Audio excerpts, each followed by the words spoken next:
জানেন, ফার্স্ট ইয়ারে থাকতে আমি আমাদের বান্ধবী তানিয়া রহমান মিমকে বড় ভাইদের কাছে বিক্রি করে দিয়েছিলাম। ক্যাম্পাসে আসার পরেই ভাইয়েরা অনেক কিছুর সাথে সাথে এটাও বলে দিয়েছিলেন, ব্যাচমেটরা সবসময় বোন না হয় বাবির চোখে দেখতে হবে। এই ক্যাম্পাসে শুধু সিনিয়র জুনিয়র রিলেশন হবে, সেম এজ কোনো রিলেশন এই ক্যাম্পাসে হবে না। কথা কানে গেছে? আমরা তখন বিরস বদনে মাথা নাড়ি, কত সুন্দর সুন্দর মেয়ে না দেখলাম ওয়ারেন্টেশনে। ওদের এখন বাবির চোখে দেখা লাগবে। আহারে জীবন, আহারে জীবন। মোটামুটি এক সপ্তাহের মধ্যেই ভাইয়েরা আমাদের চোখের সামনে আমাদের বান্ধবীদের নিজেদের মধ্যে বাদ করে নিল।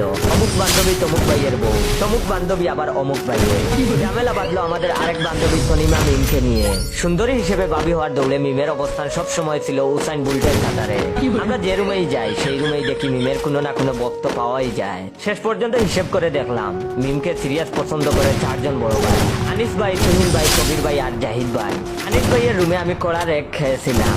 সম্ভবত 4 বা 5 ঘন্টা রেক খেয়ে শেষ রাতে আমরা আনিস ভাইয়ের সাথে খেতে যাচ্ছি বাইরে। ঠিক এই সময় আনিস ভাই আমারে ফিসফিসে জিজ্ঞেস করলেন তনিমা মিমের কথা। আচ্ছা, তোদের বান্ধবী মিমরে তো চিনিস না? আমি হাই তুলতে তুলতে বলি জি চিনি। তারপর তিনি বললেন, তা তোদের বান্ধবী কি সিঙ্গেল নাকি মিঙ্গেল? আমি তখন বলি, ভাই এইটা আমি জানি কিন্তু বলবো না, গোলা শুকিয়ে গেছে, একটা কুক খাইলে হয়তো বলতে পারি।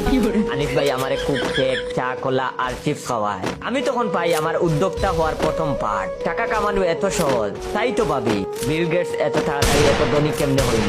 এরপর থেকে আমি শুরু করলাম ব্যবসা, সত্যিকারের ব্যবসা। মিম সিঙ্গেল নাকি মিঙ্গেল, মিমের কোন রঙের পাঞ্জাবি পছন্দ, কোন রং পছন্দ, মিমের ক্রাশ কে, এসব প্রত্যেকটা প্রশ্নের উত্তর আমি বিক্রি করতাম থ্রিটের মাধ্যমে।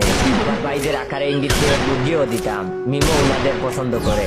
কারো চোখ পছন্দ করে, কারো চুল পছন্দ করে, কারো সিজি পছন্দ করে। বানিয়ে বানিয়ে কথা বলাকে যদি আর্ট হিসেবে ধরেন তবে আমি ছিলাম পৃথিবীর সেরা আর্টিস্ট, কোনো সন্দেহ ছাড়াই।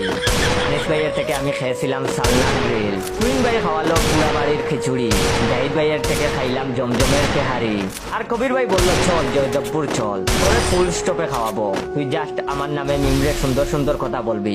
তুই তো আমার ডিপার্টমেন্টের ভাই তাই না, তুই আমার নিজের ভাই, আপন ভাই তাই না? আমি তখন বহু কষ্টে মাথা নাড়াই, মুখে কিছু বলি না। খাওয়ার সময় এত কথাবার্তা আমি পছন্দ করি না।